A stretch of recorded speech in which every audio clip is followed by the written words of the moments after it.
the president passes the baton. Can Hillary Clinton take it to the finish line? Tonight, she steps to the mic to accept her party's nomination for president. I ask you to carry her the same way you carried me. It's the Democrats' final night in Philadelphia, and NBC 10 special coverage starts right now. You're watching NBC 10, live from the Democratic National Convention. And good evening, everyone. I'm Jim Rosenfield. Our final night here at the Wells Fargo Center in South Philadelphia, and we are waiting for the nominee herself, Hillary Clinton, to take the stage later this evening. The theme of her speech and for tonight as a whole is Stronger Together. You've heard that a lot over the last few days, but Clinton will try to drive that point home tonight. NBC 10's Lauren Make joining me now from the convention floor. And Lauren, the crowd here is going to witness history. This is not a delegate. This is not a delegate. Jim, you can probably tell that things are getting a little bit crowded here. Everyone wants to be here for this moment tonight. Last night was filled with star power, but tonight has something special. Well, I think last night was a big night because it's the saying goodbye to Obama, who I think has been just the best president. I am just so happy to have supported him. But this is what I'm a woman of 64 years old. This to me is everything. That I'm going to see a woman president before I pass away. This is everything. It's going to be so emotional, and I really amazing. Delegates here are very aware of the historic nature of this. It's something they have mentioned to me as I've been talking to them. Numerous ones specifically mentioning their daughters. Jim. All right, Lauren Macon, you will be down there on the floor reporting for us later tonight. Thanks so much. Hillary Clinton has a tough job ahead of her tonight. She has to follow President Obama, Vice President Joe Biden, who both gave rousing speeches before this crowd last night. Tim Kaine also had some memorable moments, and people were talking about them on Facebook. In fact, here are the top mentioned moments from last night. The Donald is not really a plans guy. He's not really a facts guy either. This guy doesn't have a clue about the middle class, not a clue. Trump is a guy who promises a lot, but you might have noticed he's got a way of saying the same two words every time he makes his biggest, hugest promises. Believe me. It's going to be great, believe me. We're going to build a wall and make Mexico pay for it, believe me. We're going to destroy ISIS so fast, believe me. There's nothing suspicious in my tax returns, believe me.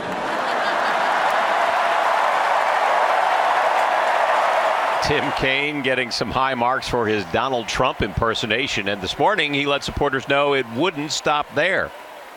Claire says I'm not a trash talker, and I'm really not, but I don't mind drawing a contrast, and I don't mind calling out bad behavior, and I don't mind calling out foolishness when I see it. I may not call you a name, but I may call what you propose all kinds of names. And so, I think last night you saw I do it my way, but I'm going to have an awful lot of fun. I'm going to have an awful lot of fun with Donald Trump. In fact, from Tim Kaine to President Obama and all the speakers we've seen this week, the goal has been to unite this party behind Hillary Clinton. NBC 10's George Spencer here now. And George, it's the final night of this convention. Did they achieve their goal? That's the big question. Jim, probably not completely, but many delegates tell us they have seen substantial progress over the course of this week. You know, early on in the week, you could see Bernie Sanders supporters in these stands just standing stone-faced, no applause at all at the mention of Hillary Clinton's name. Then, over the course of this convention week, a couple of things changed. Of course, Sanders himself coming out imploring his supporters to get in Camp Clinton, and then the president himself speaking last night. And in the background of it all, the Democratic Party's previous leader, Debbie Wasserman Schultz, has not appeared at all at this convention she helped plan. Getting rid of Debbie Wasserman Schultz was great. That was one of the big things. Did that move a lot of the Bernie supporters, move the needle for him? It didn't hurt. It didn't hurt. She was just not good. You know, first of all, she was not the part of the party that the Bernie people support. I don't think that there were bloody wounds. I think it's all part of democracy. And people have different ideas. And as President Obama said last night, it's okay. That's what makes this a great party. And tonight, Clinton will push that theme of unification against a shared opponent, Donald Trump. You can expect Hillary Clinton to speak about the Democratic Party as a roomy and inclusive big tent for her many supporters. Jim? George Spencer on the convention floor. Thanks. Joining me now is Pennsylvania Congressman Brendan Boyle. Thanks for being here tonight. Great to be here. We're going to witness history, you and I, here on the floor of this convention. Last night, the vice president, the president, they really knocked it out of the ballpark, and they spoke about Hillary Clinton's experience and her passions, her life's work. But the elephant in the room really is her likability factor and trust issues. What does she have to do tonight to address that, do you think? Well, the fun thing is, and I say this not just as a Democrat, but as a Philadelphian, we've already witnessed history. Of course, that was on Tuesday night, the first time ever a major party has nominated a woman for president. And then last night, we had potentially a former president, current president, and future president all taking the stage on the same night, not to mention a current vice president and I believe a future vice president. So it was really contrast this week to what we saw in Cleveland last week. I think it speaks volumes. In terms of Hillary Clinton's likability, I think that any of us just have to be ourselves. And it might sound simple enough, but voters are much smarter than I think a lot of people give them credit for. And people can sense a phony. People can sense when you're trying to put on something or act in a way that isn't you. So I think the best thing Hillary Clinton can do is to be herself. My understanding from just having gotten to know her a very little bit is that she's a more reserved person. So I think, and she's even talked about this publicly, how being a politician doesn't come naturally to her. So I know that at times that isn't easy for her. But in the end of the day, I do believe that she will win the race, and I think that our state will be decisive. You had the privilege of addressing this convention earlier this week. That must have been a big moment for you. And you also, as I understand it, got to ride with President Obama in the motorcade last night. It is the fastest I ever got to the Wells Fargo Center. I bet. Coming here for a lot of Sixers and Flyers games, it usually takes me longer. But yeah, I was one of only a few officials to officially welcome the president when he landed last night. So what'd you two talk about in the limousine? It's off the record, so I want to be careful with that. But I would say we were largely talking about this convention and the city pulling off the convention, and also the upcoming campaign. What do you think of how this convention has gone and how Philadelphia appears to the rest of the world? I think it's going well. You know, like I said, I've kind of been wearing two hats this week because as a Democrat, I obviously care about the party doing well this convention, but then also as a Philadelphian, as someone who's born and raised here and lives here, I want to make sure that our city puts his best face forward the same way we did in 2000 for the Republican convention, and I think we've largely pulled that off. There are some logistical issues, the fact that the stadiums are where they are and you don't have a downtown arena. So I've had to deal with that. But the number of positive comments I've heard from a number of my colleagues from our city, it's just been tremendous. It fills me with pride. And I'd also say that, you know, so many people, especially who are influencers in the media and elsewhere, tend to overlook Philadelphia in the New York to Washington corridor. Yeah, we can't have that. That's what I've been trying to say. So bringing them here and showing off what a beautiful city we have, what a growing and vibrant city we have, I think has done us a world of good. So that makes me especially happy. All right, Congressman Brendan Boyle, thanks for coming up and talking to us tonight. Thank you. And you'll be down there. I will be going to my seat now. Hillary Clinton. Okay. Thank you. Thank you. And still ahead, my conversation with NBC's Chuck Todd and what he expects from Hillary Clinton's big speech tonight. Plus, where people will be gathering around Philly to watch this historic moment. We'll be right back. Think about everything you learned as a child, no matter where you were raised. How can there be pleasure in saying you're fired? He's trying to tell us he cares about the middle class. Give me a break. That's a bunch of malarkey. This entire week has built up to the moment when Hillary Clinton takes that stage behind me and the balloons drop. Now, most people won't be seeing it here in person inside the arena, but NBC 10's Drew Smith found some other spots where people are ready to watch history. On this last day of the DNC, Philly is political heaven for locals who support Hillary Clinton. We embrace them. You know, we want them here. We want the Hillary supporters here. Even those who haven't made up their mind on a candidate are reveling in the national spotlight. It's always nice to see our city in a positive vein. There are several public watch parties at outdoor plazas where the Jumbotrons will show tonight's speeches.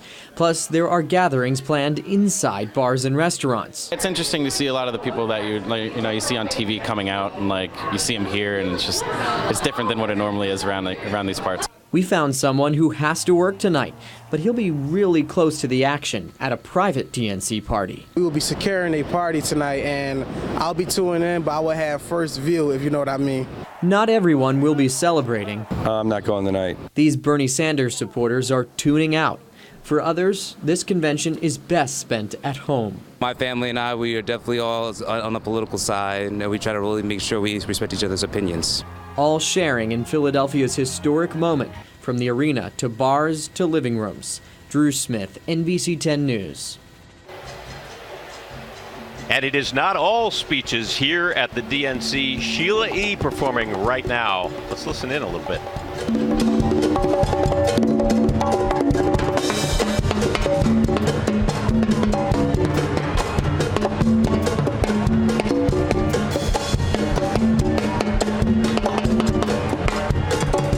Sheila E.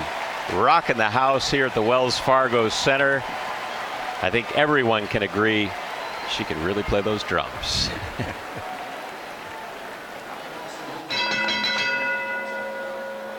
You know what that means? Time for our political punch-out team. Democrat Mark Alderman and Republican Jim Schultz joining us once again. Right? We can agree on that. Sheila E. She can play the drums. I think apart from your politics, Jim, we can agree that we've had the better music here than in Cleveland. Toby Keith and Kid Rock. Yeah, you're probably right.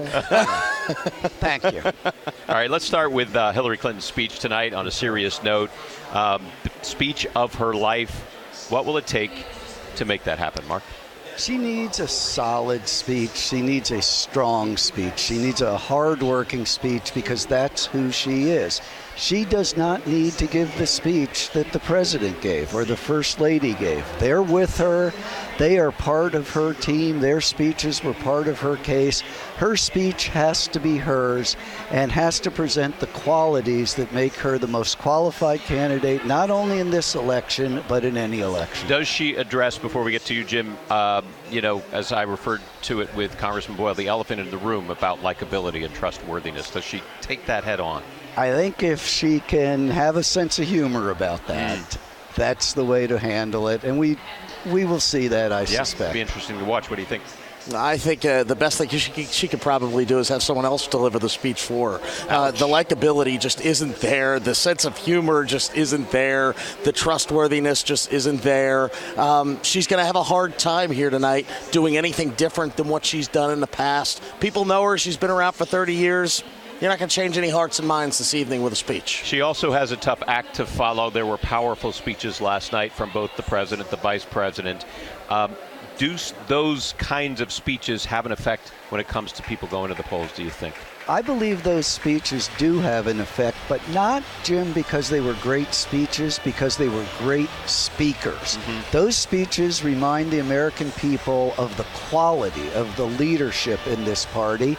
That's Hillary Clinton's team, and sure, I believe that matters when the voters consider these two candidates. What do you think? Yeah, the quality of the leadership is the person at the top of the ticket, and that's Hillary Clinton. She's not Barack Obama. She's certainly not Joe Biden, and a lot of people in this building would have rather seen Joe Biden tonight than Hillary Clinton. So, she has a lot of work to do and has a lot of things to do with her own party, and then certainly reaching out to others. There's a new poll out tonight, a Suffolk poll, that actually gives Hillary Clinton a lead here in Pennsylvania right now, getting a little bounce here maybe from this convention. But after this is all over, what do these candidates have to do to win people here at home? Pennsylvania is a P&T state, persuasion and turnout, not TPP. That's something different. Yeah, that's a whole other P&T state, issue. Persuasion and turnout. We have to persuade the Republicans in the collar counties around Philadelphia who are not with Trump, that they should be with us, and we have to turn out the Democrats in Philadelphia who are all in. If we execute, we're ahead, we'll win.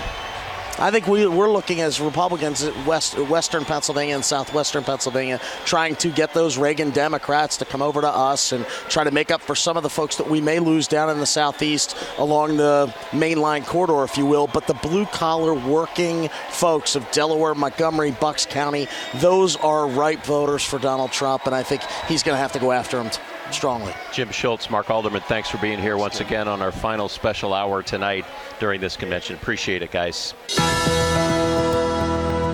You're watching NBC 10, live from the Democratic National Convention. And welcome back to NBC 10 special coverage live from the Democratic National Convention. It is Hillary Clinton's big night tonight. In just a few hours, she will take the stage behind me and deliver the speech of her life. NBC 10's George Spencer joining me now once again. George, a lot of anticipation as we get closer to that historic moment. Absolutely, anticipation building on this floor, Jim. And as you just mentioned, clearly the biggest speech of Hillary Clinton's career, a career that has already had a number of other big speeches, of course. We're really expecting her to evolve an old Clinton theme, that 1992 theme of It Takes a Village, some version of that coming out, this message that the changes that America requires at this moment in its history are not something that any one person can do alone or in isolation. Many of the delegates we talked to on this floor this afternoon say President Obama really set Clinton up well last night to end the convention tonight on the highest possible note. I think he was terrific, and I think what she's going to do is dovetail off of that, and I think she'll come off pretty good too. I think this is her moment, and as such, I think she will do an incredible job of creating the kind of excitement that we need to win this election.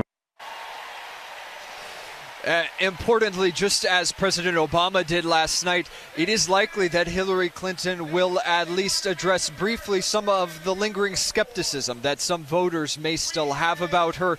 The argument she will make on the stage as part of this bigger unity picture tonight being the argument that she can be trusted. Jim? Back live now. We've seen some great musical acts take the stage here in Philadelphia. Paul Simon, Alicia Keys, Boys to Men, just to name a few of them. But today the delegates got to enjoy another show just across the river. NBC 10's Sydney Long has that.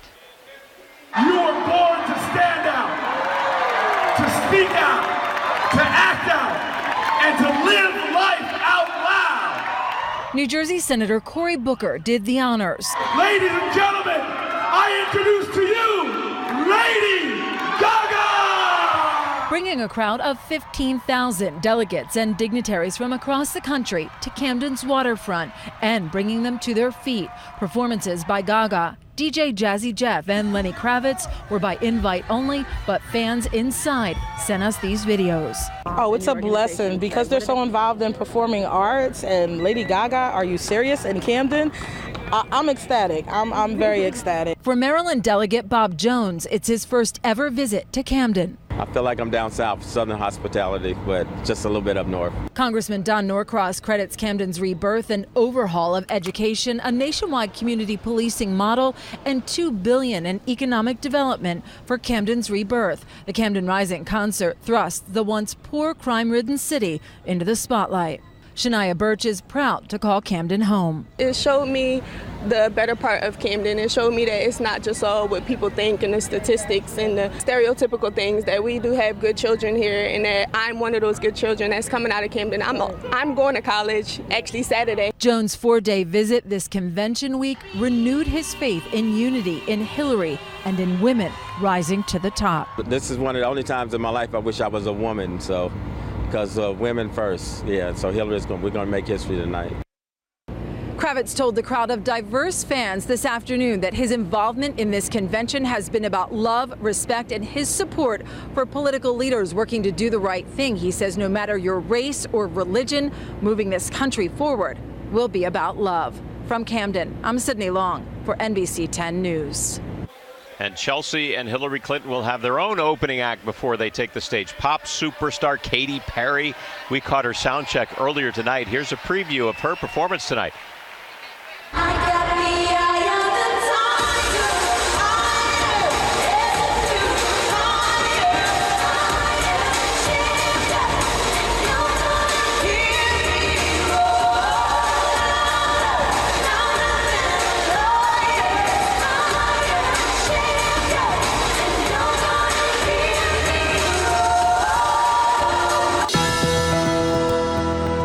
You're watching NBC 10, live from the Democratic National Convention. Welcome back. Hillary Clinton will make history later tonight, but Delaware's Sarah McBride already has. Earlier today, she became the first openly transgender person to address a major party convention. Sarah, it is an honor. Today in America, LGBTQ people are still targeted by hate that lives in both laws and in hearts. Many still struggle just to get by.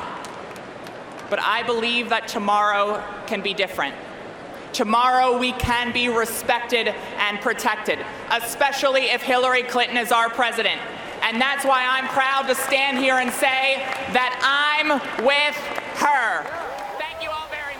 McBride made headlines 4 years ago when she came out as transgender in her college's student newspaper. She later interned at the White House, which was also a first for a transgender woman. Some more history here. And former Philadelphia Police Commissioner Charles Ramsey was here at the convention last night. He spoke about the impact of gun violence and what can be done to reduce the amount of gun violence out there. Here's a portion of Ramsey's speech, and then he stopped by to talk with us shortly afterwards. During my years in policing, I've seen the crime scenes. I've seen the grieving families, including families of police officers that were killed. I've seen the cost of gun violence. Now, more than ever, we need a strong, steady leader to stop the bloodshed. And with that, it's time now for our final political punch-out from these conventions. Mark Alderman and Jim Schultz joining us from each party for one last time. Thanks for doing this, both conventions, guys. A lot of people have asked me to compare and contrast both, so I'm going to leave that to you. How do you think these two conventions compare? Look, I think the conventions did a nice job of showing the contrast between how we get to accomplish the goals of the particular candidates, right? How we're going to get there. We all kind of have a common agreement, I think, on what we want to do. It's how we get there that we typically differ. And some of the what changes is different. There are some differences there as well. The one thing I think it deserves some note is how well this convention was run. Kevin Washoe, who's the executive director of the host committee of this convention, did a fabulous job. He's a Philadelphian. He did a tremendous job here in Philadelphia with the logistics and all of the things that go into running such a big event. It's a lot to take on, the logistics itself, because we got the sports arena here in South Philly and we've got the convention center in Center City. Right. People have to get around. Transportation, lodging. How would you say they stack up? Well, I want to agree for the last time this cycle with something that Jim said, which is hats off to Philadelphia, to the host committee. Thank you to you, Jim, and to NBC 10 for giving us this opportunity to thank the city. I've been very proud this week to be a Democrat. Jim may not be feeling that. And very proud to be a Philadelphian. So to all the volunteers, all the people who made this possible, thank you. Can we all agree that we're going to watch history in just a little while tonight? And that's significant in and of itself. Very significant. It is historic. I'm not with her, but I think it's historic that we're having the first woman nominated to represent a major political party. That is certainly historic.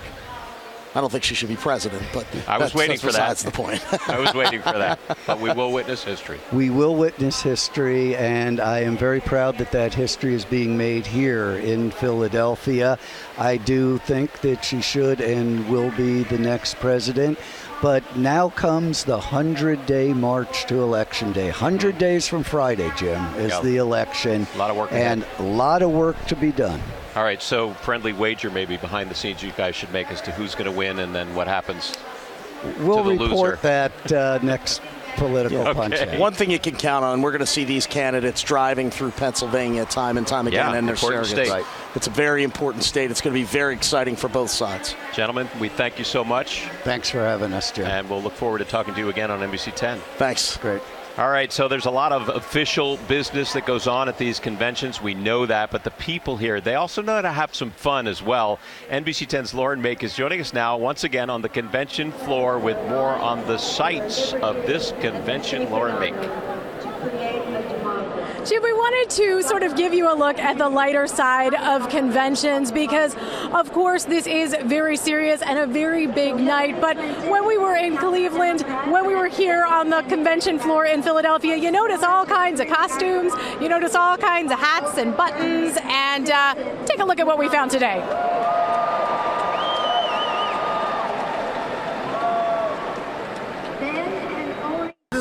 I'm actually the wizard in the Virgin Islands. I'm a disc jockey, one of the radio stations, and this is the hat that I normally wear. So I figured since I was coming to the convention that I put Hillary pictures on it. The sign on the side is I'm also the Democratic District Chair of the St. Thomas District in the Virgin Islands. And the logo on the side with the donkey is our symbol of the Democratic logo in the U.S. Virgin Islands. So you got Hillary, and you got the donkey, and you got the wizard. So he sort of made something out of a hat he already had. I can tell you some of the folks we've run into, they are wearing things that clearly have been to other conventions as well. Some of them they made themselves. And I also met someone who ordered one online. So they find them all kinds of places, Jim. They come out once every 4 years. Hey, Lauren, on my phone right here, I took a photo of, one of those outfits that you have to stop, you have to take a picture. This woman had her Hillary beret on, and she was carrying, that Hillary cutout of her face. It's definitely colorful. We also saw that in Cleveland as well. Also talk about the delegates and what they have on their chairs tonight. There's going to be a special sort of event that takes place perhaps later this evening, right? Yeah, Jim, when they walked in here, we saw that each of them had a packet on their chairs. They're all wrapped in plastic, and they had instructions on them saying they weren't supposed to open them until they were told to, that they were for a special card stunt. Now, they actually played a video here earlier this evening instructing them on what to do, telling them that someone in the aisles would let them know it was time to take those out and put them up, and then we will see what it looks like in here when they are finished. Jim? Probably from a camera high atop in the ceiling. Okay, Lauren Make, where those balloons are as well, we might add, so those will be dropping too. Lauren Make, thanks so much. We'll see you again tonight at 11 o'clock, of course. So from hats to shirts to signs, people will be showing their political pride when Hillary Clinton takes the stage tonight. You're watching NBC 10, live from the Democratic National Convention. And we are just a couple of hours away from Hillary Clinton's historic night, and it's all going to happen right here inside the Wells Fargo Center in South Philadelphia. Right now you're looking at Congressman Tim Ryan of Ohio. Tonight's theme is Stronger Together. Katy Perry will roar here before Chelsea Clinton takes the stage to introduce her mother, Hillary Clinton, for her big speech. NBC's Lester Holt will be back tonight at 10 o'clock to bring you tonight's historic speech from Hillary Clinton. And then join us for one final broadcast from inside the Wells Fargo Center. That's coming up on NBC 10 News at 11 o'clock.